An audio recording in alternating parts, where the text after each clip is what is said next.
అయితే waste blood మొత్తం ఈ రీనల్ ఆర్టరీ బ్లడ్ వెజల్ నుండి కిడ్నీస్లోకి ఎంటర్ అవుతుంది. ఈ బ్లడ్లో చాలా వరకు వేస్ట్ ఉంటుంది. అంటే urea, uric acids, creatinine, water, salts and ions ఉంటాయి. అండ్ వాటితో పాటు blood cells, proteins, glucose, minerals and vitamins ఉంటాయి. ఇవన్నీ కలిపి రీనల్ ఆర్టరీ బ్లడ్ వెజల్స్ నుండి కిడ్నీస్లోకి ఎంటర్ అవుతుంది. అయితే కిడ్నీస్లో చాలా చిన్న చిన్న లైన్స్లో కనిపించే కొన్ని ఫంక్షనల్ యూనిట్స్ ఉంటాయి. వాటినే నెఫ్రాన్స్ అంటాం.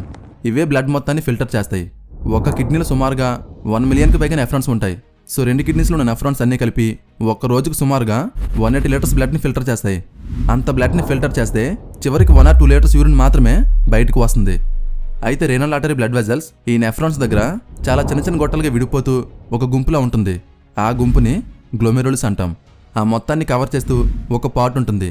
దాన్ని బౌమాన్స్ క్యాప్సిల్ అంటాం. అయితే ఈ బ్లడ్ వెజల్స్ చిన్న చిన్న గొట్టలుగా విడిపోవడం వల్ల అక్కడ ఫ్లో అవుతున్న బ్లడ్ యొక్క ప్రెజర్ కొంచెం ఎక్కువగా ఉంటుంది.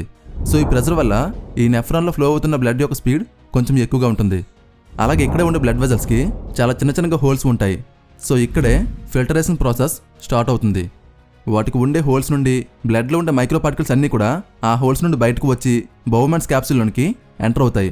అంటే water, glucose, amino acids, urea, uric acids, creatinine, salts, vitamins, minerals and ions ఇవన్నీ కూడా చాలా చిన్న చిన్నగా ఉంటాయి. సో ఇవన్నీ కూడా బ్లడ్ సెల్స్కి ఉండే హోల్స్ నుండి బయటకు వచ్చేస్తాయి. అలా వచ్చేసిన ఆ లిక్విడ్ని మనం ఫిల్టరేట్ అంటాం.